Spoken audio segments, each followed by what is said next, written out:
El día de hoy yo quiero compartir un tema que cuando les mencione el título ustedes van a comenzar a pensar, porque el título del sermón el día de hoy es ¿qué tipo de árbol eres tú? ¿Usted sabía que usted es un árbol? Es un árbol, tiene que dar frutos y tiene que evidenciar que está pegado al agua divina, al agua de la vida, de la cual se alimenta constantemente. Así es que vamos a orar unos instantes, después vamos a leer la palabra del Señor y proseguimos con el título y el mensaje en sí. Padre amado, glorioso es tu nombre. Te ensalzamos, glorificamos tu nombre, Padre, porque eres maravilloso para con nosotros. Has tenido a bien que el día de hoy nos reunamos en tu nombre, en este lugar, en esta tu casa. Y Señor, queremos suplicarte que apartes de nuestras mentes, de nuestros corazones, todo aquello que pueda impedir que la misma llegue de manera diáfana a cada uno de nosotros y a aquellos que nos estarán viendo virtualmente. Rogamos que sea tu Santo Espíritu el que la traiga, que la exponga y que podamos estar atentos a tu voz. Y habla a Dios, porque nosotros deseamos recibir de lo alto aquello que tienes para nuestras vidas. Gracias, Señor. En el nombre precioso de Cristo Jesús oramos. Amén. Voy a rogarles que abran sus Biblias en el Salmo número 1. Vamos a leer este Salmo, pero vamos a leerlo antifonalmente, así como estamos sentados. Dice así el versículo número 1. Bienaventurado el varón que no anduvo en consejo de malos, ni estuvo en camino de pecadores, ni en silla de escarnecedores se ha sentado. Leamos, síganme a mí, sino que en la ley de Jehová está su delicia, y en su ley medita de día y de noche. Y yo continúo. Será como árbol plantado junto a corrientes de aguas, que da su fruto en su tiempo y su hoja no cae. Y todo lo que hace prosperará. No así los malos, que son como el ramo que arrebata el viento. Por tanto, no se levantarán los malos en el juicio, ni los pecadores en la congregación de los justos. Porque Jehová conoce el camino de los justos, mas la senda de los malos perecerá. Amén. Que el Señor bendiga su santa palabra. Gracias, hermanos, por ser tan pacientes conmigo. Decía que vamos a hablar de qué tipo de árbol eres tú. Es interesante que el gran predicador Spurgeon, el príncipe de los predicadores, el inglés, dijo en cierta ocasión que el Salmo número 1 es la joya de la literatura hebrea. Es un salmo que todo el texto del Salterio, el Salterio es todo el libro de los salmos, los 150 salmos, que es una especie de introducción que afirman lo que el Salmo número 1 dice, de tal modo que el mismo consta de dos partes fundamentales. La primera es desde el versículo 1 hasta el 3 y la siguiente es desde el 4 al 6. Hoy nos vamos a fijar en la primera parte de este salmo. Voy a tratar los versículos 1 y 2 de una forma un poco más ligera abuelo de pájaro, y el versículo número 3 va a servir como la base general de la meditación del tema del día de hoy. El Salmo 23 nos dice: Jehová es mi pastor y nada me faltará. El Salmo 121 dice: alzaré mis ojos a los montes, ¿de dónde vendrá mi socorro? Mi socorro viene de Jehová, que hizo los cielos y la tierra, etc. Estos salmos hablan de la relación de el hombre para con Dios. Alzaré mis ojos a los montes, Jehová es mi pastor, nada me faltará. Sin embargo, este habla de la relación de Dios para con el hombre. Es decir, la manera en que camina el hombre en consonancia con la voluntad divina es lo que manifiesta realmente lo que somos. Es decir, que este salmo enfatiza la acción de Dios hacia el hombre y la acción del hombre hacia Dios. Es recíproca. El versículo número 1 dice: bienaventurado el varón que no anduvo en consejo de malos, ni estuvo en camino de pecadores, ni en silla de escarnecedores se ha sentado. Cuando aquí dice varón, entendemos perfectamente que es el hombre y la mujer, varón y varona. No solamente el hombre tiene la obligación, la mujer también la tiene. Pero bueno, lo importante es entender lo que nos está diciendo aquí: bienaventurado.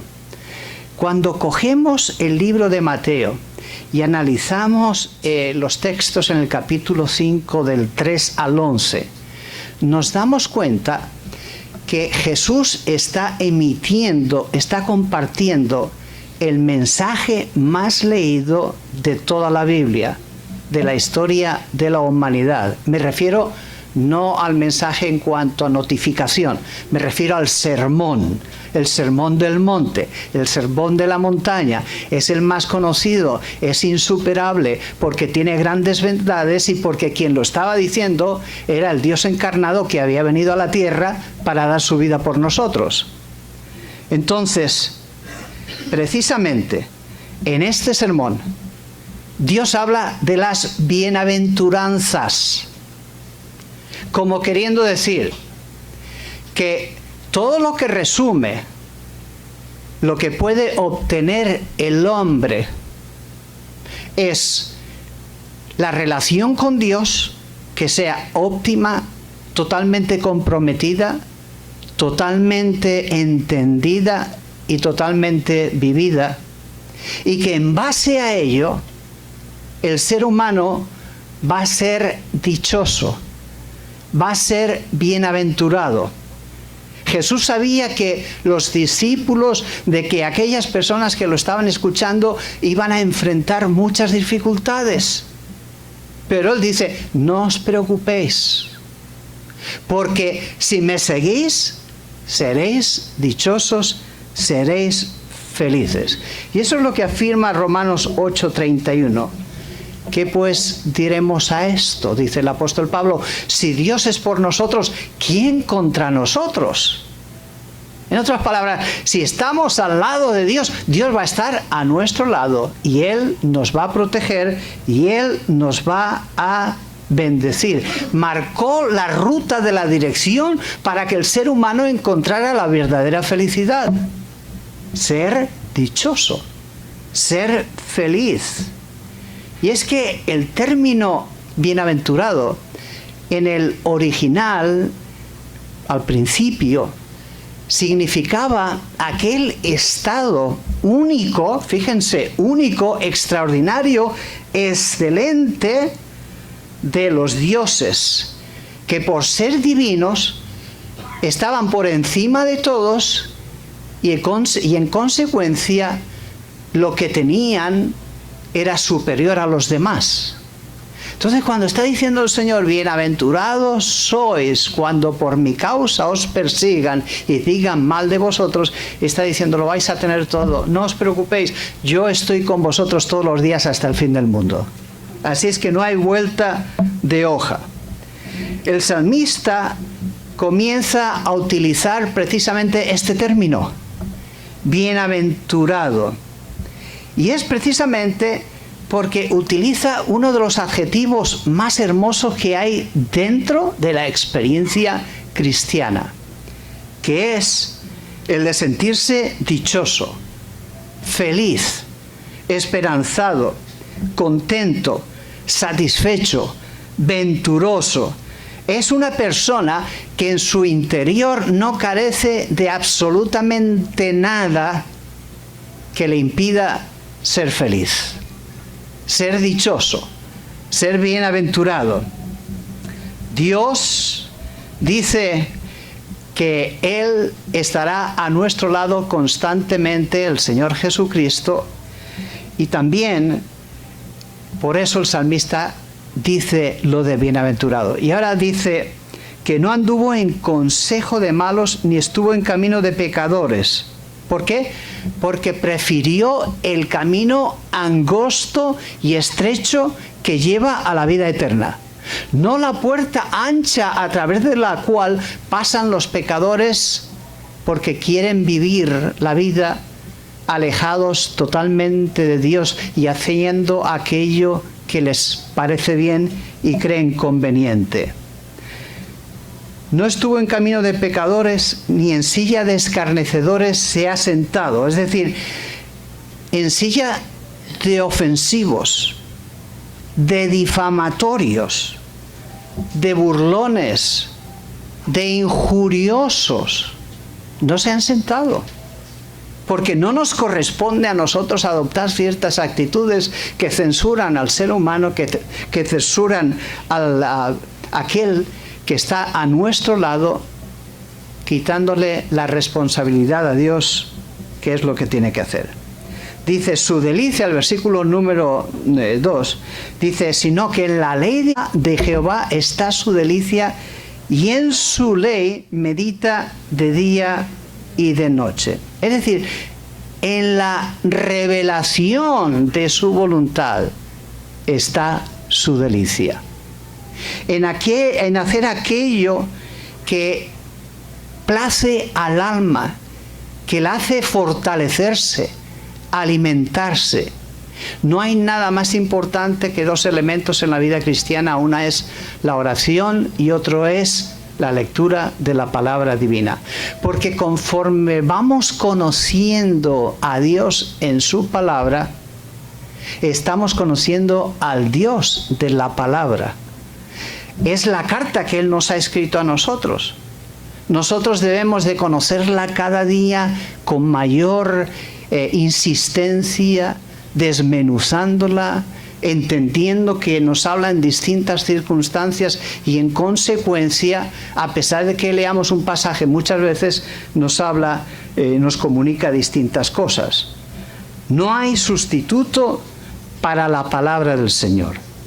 Precisamente a nosotros se nos conoce como el pueblo de la palabra, como el pueblo de la Biblia, el pueblo que trata de estar comprometido fielmente a aquellas vivencias, demandas, obligaciones y privilegios que tiene la palabra del Señor.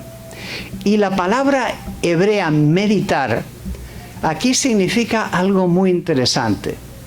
Significa el susurro que habitualmente tenía el rabino judío cuando leía meciéndose, cuando leía la palabra de Dios, musitando, susurrando, significaba meditar. Por eso el salmista dice, oh cuánto amo yo tu ley, todo el día es ella mi meditación. Salmo 119, 97.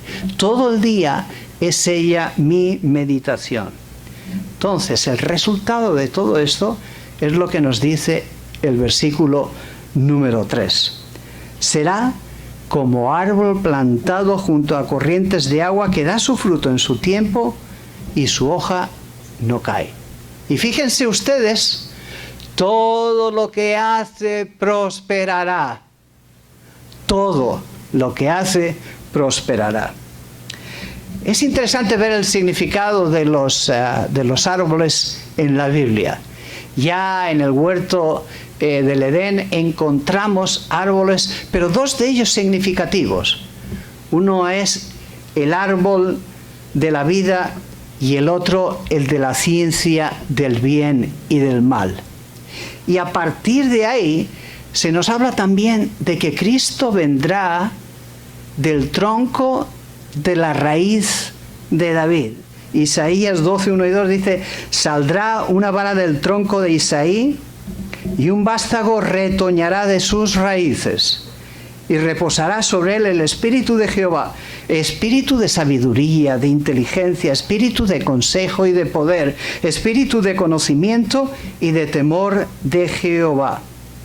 Y es que los árboles juegan un papel fundamental en la vida del ser humano. Yo no sé si ustedes lo habían pensado anteriormente. Posiblemente sí, porque ahora hay mucho énfasis en cuidar la naturaleza. Pero lo bien cierto es que Martin Luther King dijo: si yo supiera que mañana se terminaba el mundo, con todo y con eso, yo plantaría un árbol hoy. Yo lo haría. Y es que, la verdad, los árboles ejercen un papel fundamental.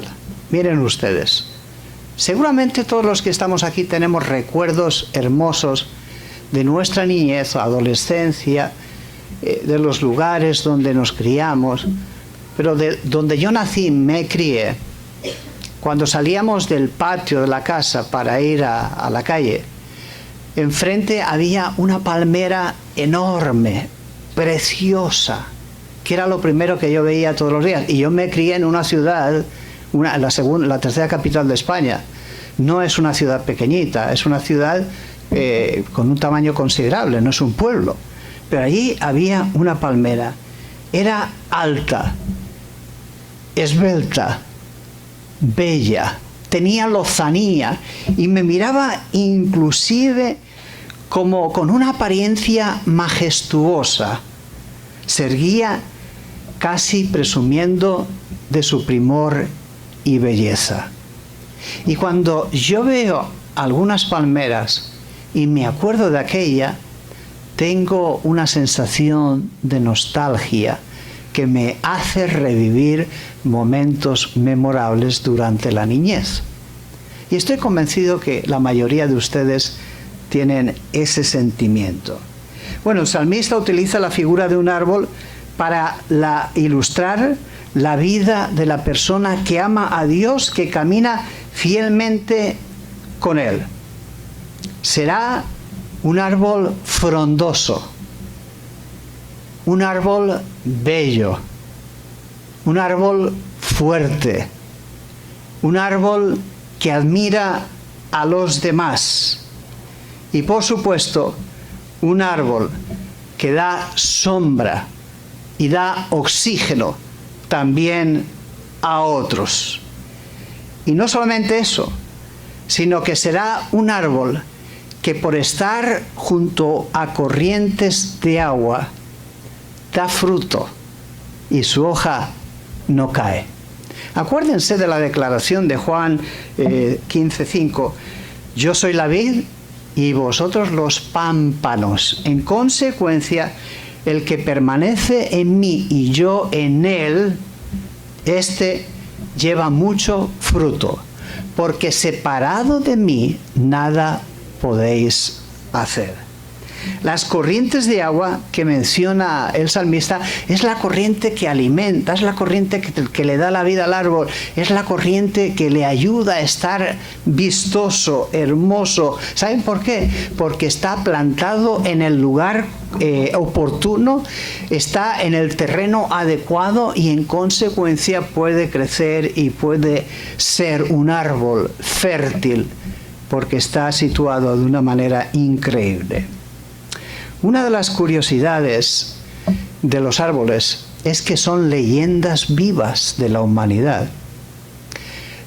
Ha sido muy común a través de los años que a la gente le ha grabado, sobre todo a las parejitas, les ha gustado grabar un corazón ahí con una flechita como demostrando el amor que se tienen el uno al otro, como Cupido, y poniendo los nombres de ambos. No sé si alguno de ustedes lo han hecho en alguna ocasión, pero no les voy a pedir que levanten la mano para que no se sientan mal. De cualquier manera, el corazón con el nombre de ambas personas ha querido simbolizar que el mundo conozca que nuestro amor existe, que es verdadero y que queremos que sea duradero, eterno, hasta que nos lleve el Señor, ¿verdad? Así es que el corazón siempre ha tenido un papel fundamental en estas situaciones. Pero tal vez algunos, cuando nos hemos enamorado, hemos grabado ese tipo de corazón. Ahora, ustedes saben que en la actualidad hay tantas cosas virtualmente. Ustedes se meten en el internet y buscan páginas en donde ustedes pueden grabar, hacer un corazón y grabar el nombre de la persona amada juntamente con el suyo por una cantidad de dinero realmente muy ínfima. Eso existe mucho en el internet. Un niño que se enamoró de una niña se atrevió a decirle: voy a grabar un corazón con tu nombre y el mío en todos los árboles del mundo, porque quiero que todo el mundo sepa que te amo. No solamente eso, sino que también hay acciones que declaran la importancia que tienen el árbol con relación al aprecio, a la amistad. Hace unos años, cuando mi madre falleció, vivía un matrimonio judío de origen anglo cerca de nuestra casa, y cuando se enteraron, vinieron a mi casa un día, llamaron a la puerta, nos dieron las condolencias y me trajeron un certificado que decía que se había plantado un árbol en Israel en memoria de mi madre. Aquello fue realmente significativo. Pero no solamente eso, sino que también los soldados romanos grababan eventos de sus batallas, los legionarios, en los mismos árboles, para resaltar precisamente algún evento especial. El árbol que está bien arraigado, porque está junto a la fuente de agua, es un árbol fuerte, es un árbol que no importa que vengan vendavales, que venga el viento, que hayan a veces que pasen huracanes. Yo he visto uno de los huracanes que pasó por aquí, por Florida, hace muchos años, vi un montón de árboles que se torcieron, y ustedes los habrán visto también, y han estado mucho tiempo ahí torciditos. Pero lo bien cierto es que no se desconectan de su fuerte. Dijo Séneca: no hay árbol recio ni consistente, sino aquel que el viento azota con frecuencia. Es decir, para que sea fuerte, para que sea vigoroso, sepa afrontar los vendavales, tiene que enfrentarlos de vez en cuando, y eso es lo que nos sucede a nosotros como cristianos. Ahora, si viene un vendaval, viene una tormenta, enseguida nos doblamos, lloramos, nos quejamos y nos convertimos en un mar de lágrimas sin sentido. Entonces tenemos que autoanalizarnos.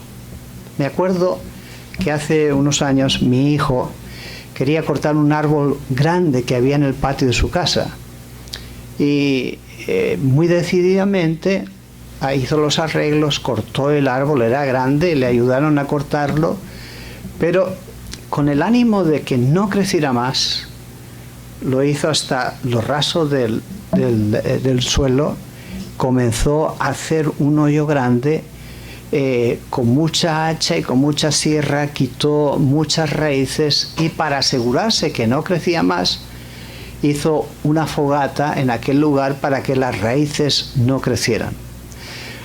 Pero cuando yo estaba viendo todo ese proceso, yo decía, qué barbaridad, qué arraigo tenía este árbol, qué fortaleza tan increíble, qué esfuerzo tan grande se ha tenido que hacer para cortarlo y desarraigarlo. Así es la vida cristiana. Y lleva mucho fruto, dice la palabra del Señor, que da su fruto en su tiempo y su hoja no cae. Son lo que se considera perennifolios, que son los que constantemente tienen hojas. No es que no se caigan, se caen, pero surgen otras. Se caen, pero vuelven a surgir.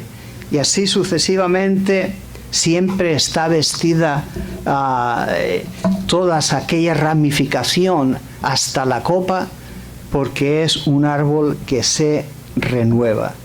Y nosotros, amados hermanos, también tenemos que renovarnos. No podemos conformarnos con una existencia de cristianismo liviano, de cristianismo que apenas encuentra una dificultad y ya no siente absolutamente nada, no de sentimiento, sino de corazón, de relación con Dios, de estar siempre a su lado y de que Él esté al lado nuestro, porque cuando es así, la vida cristiana normalmente surge con mayor arraigo, con mayor fuerza, y somos un testimonio para los demás. Nuestra fuerza no proviene de nosotros mismos, emana del Señor. Y por lo tanto hemos de recordar que no es cuestión de cómo nos sentimos, sino de lo que tenemos dentro de nosotros, el poder de Dios. Miren ustedes, Jeremías 17, 7 y 8 dice lo siguiente: bendito el varón que confía en Jehová y cuya confianza es Jehová, porque será como el árbol plantado junto a las aguas, que junto a las corrientes echará sus raíces, y no verá cuando viene el calor, sino que su hoja estará verde, y en el año de sequía no se fatigará, ni dejará de dar fruto. Ese es el árbol, ese es el cristiano, que está bien fundamentado. Miren ustedes, saben ustedes que se ha dicho por parte de los médicos, y aquí tenemos, que yo sepa, por lo menos dos, uno en una especialidad y otro en otra, pero se nos dice que cuando los enfermos son tratados cerca de los árboles, suelen mejorar antes, más rápidamente. Hay vitalidad, energía. Alguien decía, en la tierra el mejor amigo del hombre no es el perro, no es el caballo, es el árbol. El árbol. En sentido figurado, podríamos decir que los cristianos somos árboles que poseen cualidades hermosas, admirables, que reflejan las características más destacables de los árboles. Por eso, en medio nuestro, de la misma forma que el Salmo, la primera parte del Salmo 1, indica, tenemos hermanos que son como árboles frondosos, árboles que a veces nos oxigenan, árboles que nos dan la sombra necesaria cuando estamos agotados, cuando necesitamos descanso. Son hermanos que tienen frutos en abundancia, y cuando hay hambre y fatiga, ellos lo tienen ahí para que podamos ser refrescados. Yo podría dar algunos ejemplos de la Biblia sobre quiénes fueron árboles, pero sin entrar en más, piensen en 4 ejemplos breves, no voy a comentarlo, simplemente piensen: Abraham, y Enoc.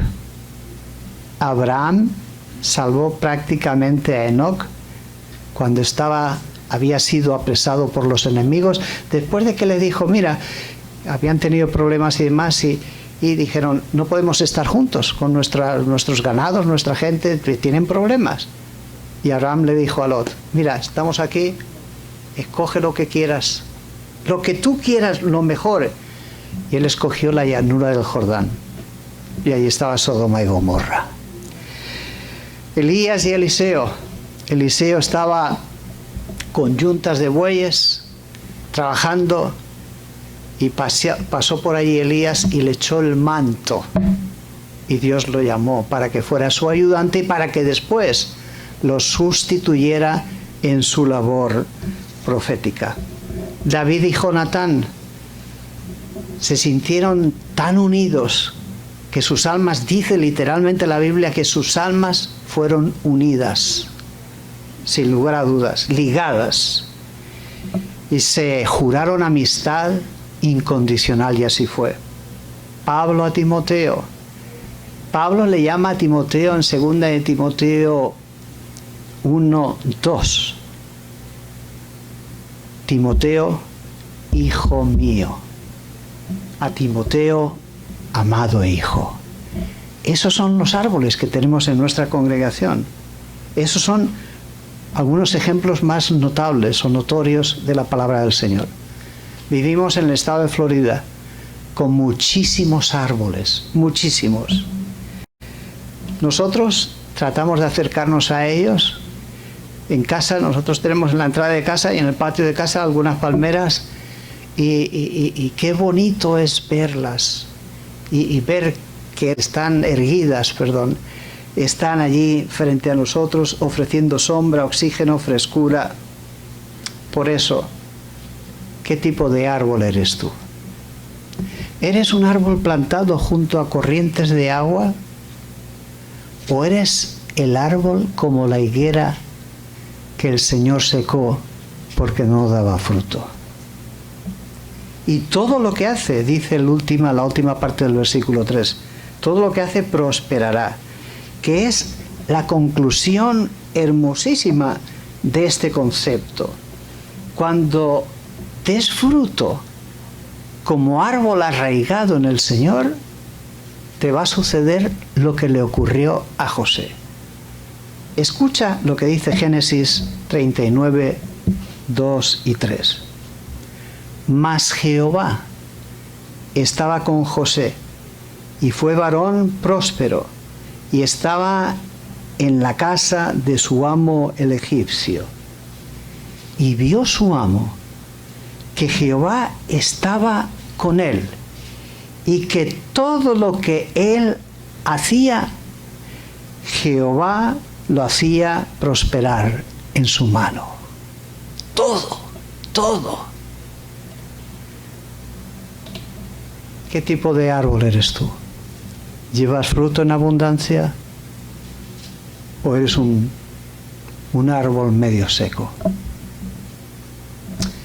Haz una cosa. Cuando vayas camino a tu hogar y veas los árboles que hay por el camino, o cuando estés llegando a tu casa y veas los que hay en la misma, pregúntate esto: ¿qué tipo de árbol soy yo? Una pregunta que requiere una respuesta valiente, pero también sincera. ¿Qué tipo de árbol eres tú? Oremos. Padre bendito, gracias, Señor, por tu santa palabra. Gracias porque tú nos enriqueces por medio de ella. Y de la misma forma que expresara el salmista en este bello salmo, nosotros también queremos ser árboles plantados junto a corrientes de agua, que dan su fruto a su tiempo y que todo lo que hacen prosperarán. Y queremos hacer tu voluntad, Señor. Ayúdanos a vencer a veces las indiferencias, el que estamos tibios tal vez, el que no vemos un horizonte adecuado, y ayúdanos a estar más cerca de ti, Señor, cuando estamos a tu lado, cuando estamos sometidos a ti, cuando meditamos tu palabra, cuando oramos. Señor, somos bienaventurados. Y no hay nada más precioso que ser dichoso, porque tú seas el centro de nuestra existencia. Te amamos, Señor, y te damos las gracias por todo, en el precioso nombre de Cristo Jesús. Amén. Que Dios los bendiga. Amén.